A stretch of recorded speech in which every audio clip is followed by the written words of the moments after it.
What up, Geek Squad? Today, talking about the antminer T17 that I picked up for free on a Twitter giveaway. Let's check this thing out. So this is the antminer T17 Plus. All of the information that I found about this guy online shows a 64 terahash model. The sticker says a 58 terahash model. I can't complain, it's free. I'm not complaining at all anyway. I haven't even hooked it up yet to test it out. That's what we're gonna be doing today. See what firmware is on it, probably just the stock, antminer firmware that comes in it, CG miner I think it is. Clean it up a little bit, get it turned on and hashing, make sure that the power supply and everything's working. But I got a couple of recommendations from you guys, or suggestions, I guess. Before I power this on for the first time, apparently the T17s were known to have pretty bad heat sinks. So you guys recommend that I take it apart, look at the hash board on the inside, or hash boards, and make sure they're all still intact, which completely makes sense, and I understand that. So in fact, the box that this came in, it just had a little bit of bubble wrap and was in there pretty darn loose. So I am gonna take it apart. I don't know if you can hear this. Something doesn't sound right in there. So let's get the lid off and see what we can see. Look at that IB link. You can actually cover the power bus bars so that your customers don't zap the fuck out of themselves. Imagine that. Now let's take the fans off. Let's get a close-up of that first. Look how nasty that is. That's just nasty. I think I will go ahead and just replace these fans. I have more of these ASIC 4-pin fans. Yeah, so these guys have definitely seen better days. And I've got brand new ones from Parallel Miners. They look to be pretty much the same fan. So I know they work well and I know they push a lot of air, so I think instead of slapping these old guys back on, I'm just gonna replace them with the new ones from Parallel Miners. I'll leave a link in the description on where you can get these on the Parallel Miner site. They're kind of hidden, but they're totally worth it. Not sponsored, no affiliates, none of that. Oh yeah, gonna be replacing that one. Look at that fan. Cap's not even on it. Yeah, this has been sitting around somewhere for a while. I'm just not sure it's gonna work.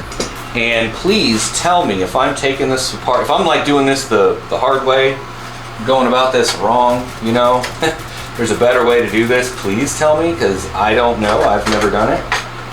Oh yeah, look at, it might just be the board's just in there that way. Okay, so now we can get to the boards, remove the cover for the power supply, take off the bus bar lids.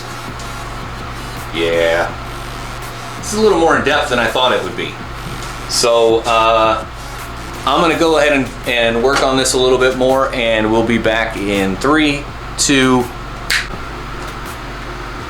Well, there's your problem right there.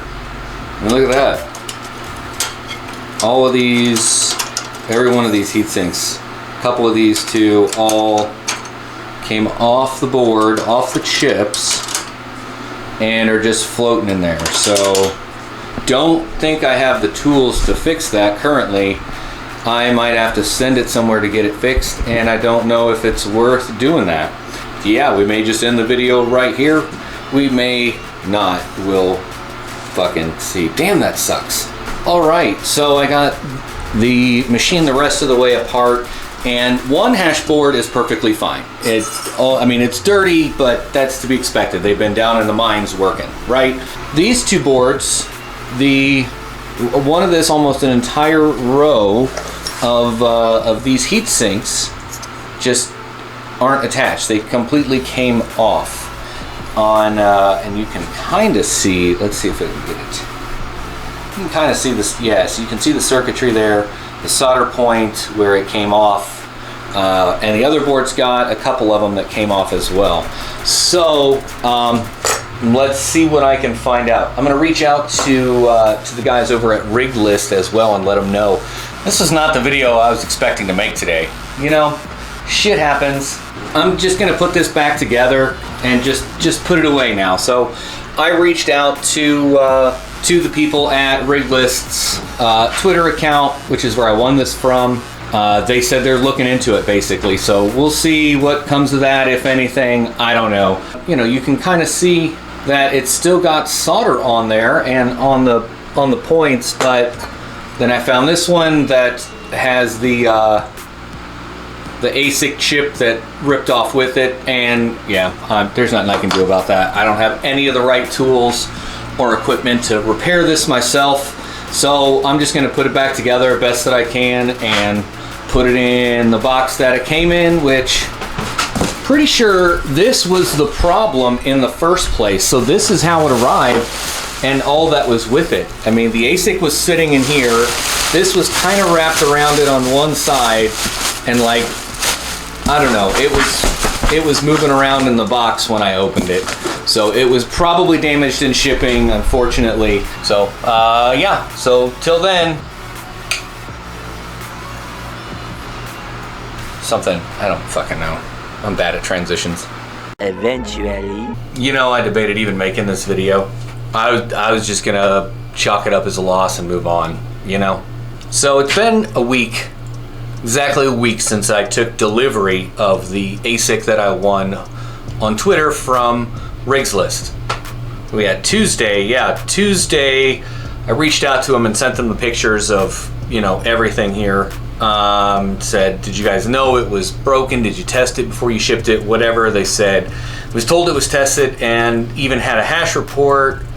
It had come back from repair, from the repair facility, and we paid for the repair. Sorry man, let me talk with the team. I mean, I told them it probably happened in shipping. I showed the box. It's a shitty box. So the next day, so Wednesday, I reached out. Of course, I reached out. They didn't reach out to me and said any updates. She said they contacted the repair facility with a complaint. We'll keep you updated if we hear back and get refund, because that's BS. It is BS. So today, Friday, I asked, do you have any updates? It's been a few days. Hey, they're refusing any responsibility, and so is my site operator. I'm sorry, but I won't be able to pay for the repair. At least it was free, haha. I was gonna sell it. Glad I decided to give away for free.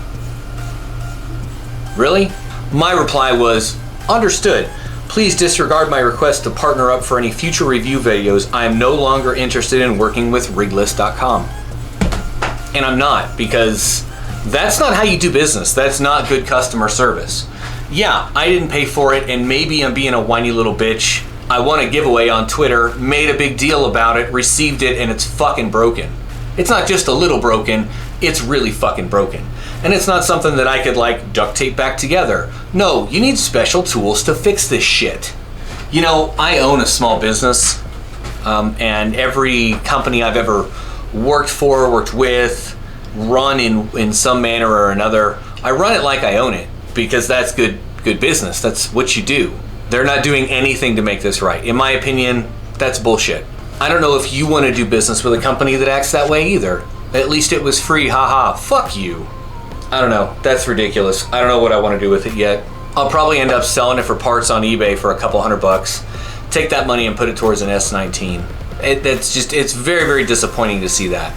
Tempted to take it out back and shoot it. Wouldn't be the first time. What would you do? Leave a comment down below. Let me know what you would do in this situation. And they're over on Twitter, Riglist.com, if you have anything that you'd like to say to them. So this video kind of took a downward spiral, and sorry about that. So I would say, if this is the kind of content that you enjoy, to hit that thumbs up button, but I don't think anybody likes this kind of news. This video is probably not going to get monetized because of all of the sailor talk. So make sure you subscribe to the channel, see more content like this and other fun stuff. And of course, thanks for watching.